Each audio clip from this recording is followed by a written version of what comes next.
নমস্কাৰ বন্ধুসকল, welcome to maths plus.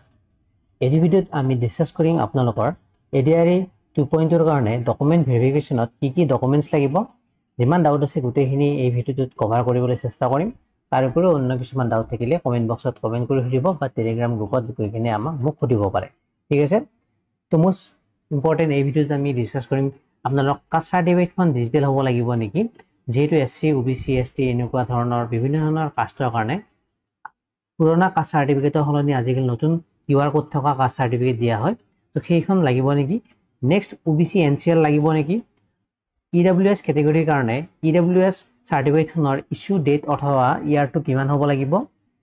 কিছুমানৰ ডিগ্ৰীৰ প্ৰভিজনেল সাৰ্টিফিকেটহে ইউনিভাৰ্চিটিৰ পৰা দিছে বা কলেজৰ পৰা দিছে, কিন্তু ইউনিভাৰ্চিটিৰ পৰা যিখন অৰিজিনেল সাৰ্টিফিকেট সেইখন এতিয়াও বহুতৰ হাতত নাই। প্ৰভিজনেল পাছ সাৰ্টিফিকেট হ'লে ৰিজেক্ট কৰিব নেকি বা সেইখনেৰে হ'বনে নাই সেইখিনি আমি ডিসকাস কৰিম। তাৰ পিছত ভ্যালিড কম্পিউটাৰ সাৰ্টিফিকেট আপোনালোকৰ কেনেকৈ চিনাক্ত কৰিব পাৰিব নিজে বা ৰিজেক্ট কৰিব নেকি কম্পিউটাৰ সাৰ্টিফিকেটত, সেইখিনি আমি ধুনীয়াকৈ এফালৰ পৰা ডিসকাস কৰি যাম। মুঠৰ ওপৰত ডিভি প্ৰসেছটোত কি ডকুমেন্টস লাগিব একদম গোটেইখিনি ডকুমেন্টস আমি এফালৰ পৰা ধুনীয়াকৈ কৈ দিম। তাৰ উপৰিও অন্য কিবা ডাউট থাকিলে কমেন্ট বক্সত কমেন্ট কৰি সুধিব পাৰে বা টেলিগ্ৰাম গ্ৰুপত সুধি দিব পাৰে। ঠিক আছে, তো টেলিগ্ৰামৰ গ্ৰুপৰ লিংক ডেসক্ৰিপশনত পাব অথবা টেলিগ্ৰামত এনেকৈ সাৰ্চ কৰিলে আমাৰ চেনেলটি পাই যাব। ইয়াত বিভিন্ন ধৰণৰ পিডিএফ দিয়া আছে।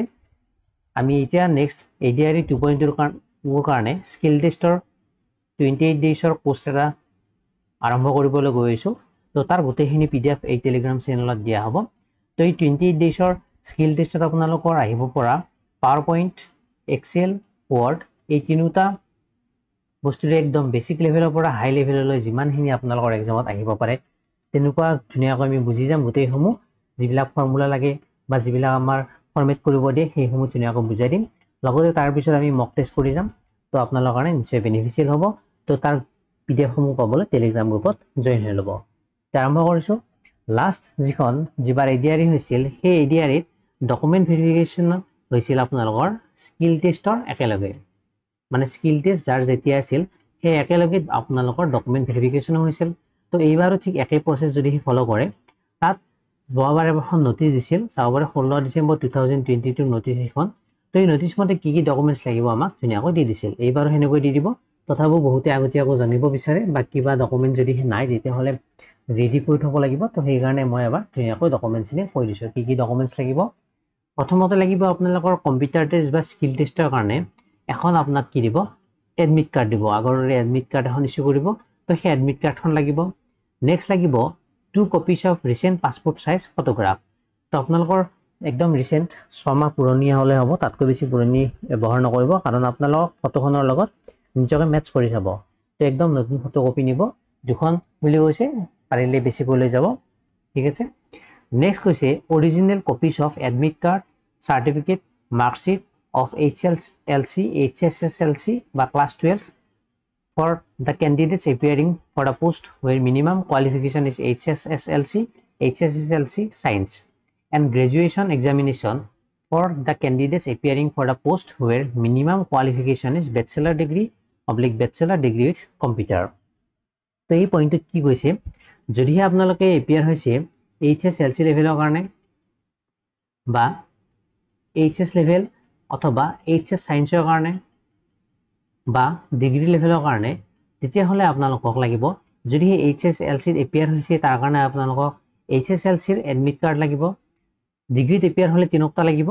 যদি অনলি HSLC এপিয়াৰ হৈছে আপোনালোকৰ যিখিনি কোৱালিফিকেশ্যন আছে, HSLC যদি পাছ কৰিছে বা হাই সেকেন্ডাৰী পাছ কৰিছে বা ডিগ্ৰী পাছ কৰিছে গোটেইসমূহৰে এডমিটখন নিব। কিন্তু ডিগ্ৰীৰ ক্ষেত্ৰত যেহেতু বহুত এডমিট আহে সেইকাৰণে ডিগ্ৰীত এডমিটখন নালাগে। ঠিক একেদৰে হাই সেকেন্ডাৰীৰ এডমিটখন আপোনালোকে লৈ যাব। তাৰপিছত লাগিব আপোনালোকৰ পাছ সাৰ্টিফিকেটখন, পাছ কৰা যিখন সাৰ্টিফিকেট সেইখন ইয়াতো লাগিব। তাৰপিছত আপোনালোকৰ মাৰ্কশিটখন লাগিব। এই তিনিটা বস্তু প্ৰত্যেক ক্ষেত্ৰতে ইয়াতো লাগিব, পাছ সাৰ্টিফিকেট আৰু মাৰ্কশিট। এতিয়া বহুতৰ মনত প্ৰশ্ন হ'ব যে পাছ সাৰ্টিফিকেটখন বহুতে পোৱা নাই। তো কলেজৰ পৰা যিখন দি দিয়ে, কলেজ বা ইউনিভাৰ্চিটিৰ পৰা যিখন প্ৰভিজনেল এখন সাৰ্টিফিকেট দি দিয়ে প্ৰিন্সিপালে সাইন কৰি সিল কৰি কেনে সিল মাৰি কেনে, সেইখনো আপোনালোকৰ হৈ যাব, তাত কোনো ধৰণৰ ৰিজেক্ট নকৰে। তো সেইখন প্ৰডিউস কৰিলে আপোনালোকৰ একসেপ্ট কৰিব। বা যদি সেই অৰিজিনেলখন বিচাৰে তেতিয়াহ'লে আপোনালোক নিশ্চয় সময় দিব, সেই সময়সীমাৰ ভিতৰত উলিয়াই ল'লে হ'ল, সেইখন তাৰপিছত প্ৰডিউস কৰিলে হৈ যাব। ঠিক আছে, ডাউটটো ক্লিয়াৰ হ'ল।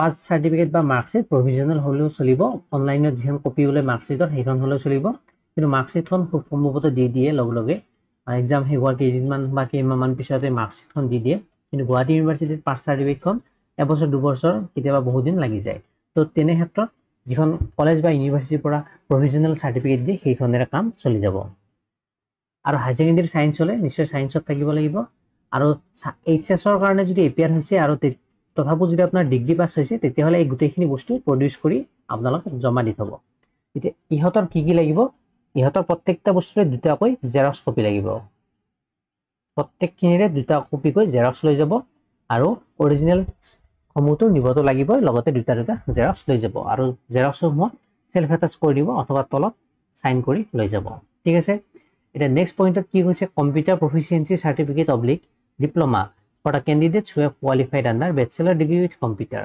এটা যদিহে আপোনালোকে ব্যাচেলৰ ডিগ্ৰী উইথ কম্পিউটাৰত পাস কৰিছে তেতিয়াহলে কি লাগিব কম্পিউটাৰ সাৰ্টিফিকেট লাগিব এটা কম্পিউটাৰ সাৰ্টিফিকেট যদি বহুতে পইচা দি উলিয়াই লয় যে 3000 4000 টকা দি কেনে 6 মাহ বা এবছৰৰ সাৰ্টিফিকেটখন উলিয়াই লয় তো তেনেকুৱা হলে কি কৰিব যদিহে আপোনালোকৰ ইনষ্টিটিউটটো বা জৰপুৰা কৰিছে তাত সাৰ্টিফিকেটৰ এবাৰ চেক কৰিব আইএসও মাৰ্কটো আছে নেকি যদিহে আইএসও মাৰ্ক আছে তাত আইএসও নম্বৰ এটা থাকিব সেইটো নম্বৰ থাকিলে আপোনালোকৰ বা আইএসও মাৰ্ক থাকিলে আপোনালোকৰ কোনো ধৰণৰ প্ৰবলেম নহয় লগলগ এপ্ৰুভ হ'ব যদিহে নাম নথকা বা এনে ধৰক কিছুমানে আজিকালি বহুতো কম্পিউটাৰ সাৰ্টিফিকেট দিয়া দোকান খুলিছে বা তেনেকুৱা ইনষ্টিটিউট খুলিছে তো জিটি ইনষ্টিটিউটৰ পৰা যদিহে আছে এবাৰ ভালদৰে ইনষ্টিটিউটত গৈ কেনে চেক কৰি ল'ব সেইখন গভৰ্ণমেণ্ট ৰিকগনাইজ হয়নে নহয় যদি গভৰ্ণমেণ্ট ৰিকগনাইজ হয় তাৰ গভৰ্ণমেণ্ট ৰিকগনিশ্যন যিটো নাম্বাৰ থাকে সেই নাম্বাৰটো নিজৰ লগত ৰাখি ল'ব ঠিক আছে বা সাৰ্টিফিকেটখনত যদি সেই গভৰ্ণমেণ্ট ৰিকগনাইজ নাম্বাৰটো আছে তেতিয়াহলে ভাল কথা কিন্তু আইএসও মাৰ্কটো যদি আছে তেতিয়াহলে একদম চিন্তা কৰিব নালাগে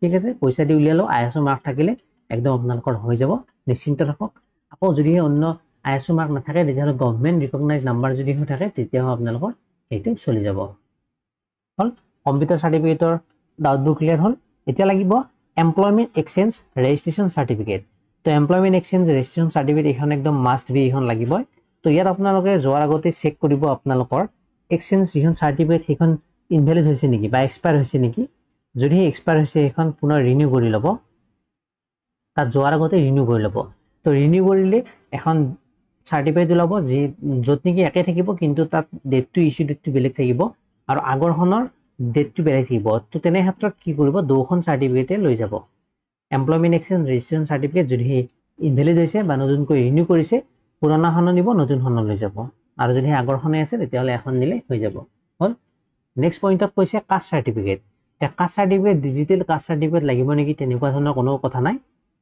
যদিহে বনাই লৈছে লৈ যাব পাৰে আৰু যদিহে বনোৱা নাই সময় আছে এতিয়াও ভালেখিনি সময় আছে এক মাহত দি দিয়ে ডিজিটেল কাষ্ট সাৰ্টিফিকেটখন ওবিসি হওক বা এসসি হওক বা এসটি হওক ডিজিটেল কাষ্ট সাৰ্টিফিকেটৰ কাৰণে এপ্লাই কৰিব